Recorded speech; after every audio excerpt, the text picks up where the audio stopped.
La France est le pays qui a la plus grosse communauté musulmane, la plus grosse communauté chinoise, la plus grosse communauté vietnamienne, la plus grosse communauté arménienne, la plus grosse communauté juive de l'ensemble des pays de l'Union européenne. Nous n'avons des problèmes qu'avec une partie de la communauté musulmane. Donc pourquoi j'insiste là-dessus? Parce qu'encore une fois, c'est pas le système d'intégration qui fonctionne pas. Qu'est-ce qui fonctionne pas? C'est justement des gens qui ne veulent pas s'intégrer.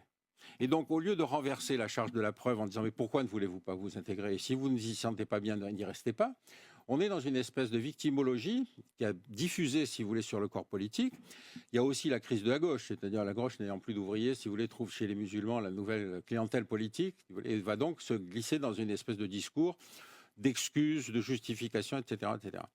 Deuxième caractéristique qui est absolument extraordinaire, en 2007, la Cour de justice européenne décide que pour une expulsion qui a été prononcée par la France a failli à ses obligations puisqu'elle n'a pas vérifié, que je ne sais, j'ai pas oublié le nom du type qui a été expulsé en Algérie, on n'a pas vérifié qu'il serait bien traité en Algérie.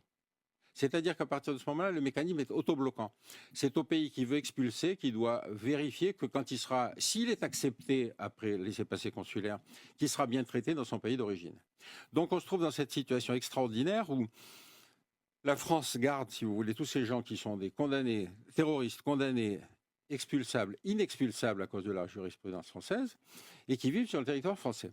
Comme il faut les entretenir, il vaut mieux être un expulsé inexpulsable qu'un SDF français, parce que là, vous êtes logé, nourri, blanchi et protégé par la police. Donc vous voyez qu'on arrive à des caricatures et des inversions de système de valeurs. J'ai écrit un article là-dessus parce que je trouve ça tellement révoltant quand on totalisait le nombre de gens qui sont soi-disant des OQTF, vous savez,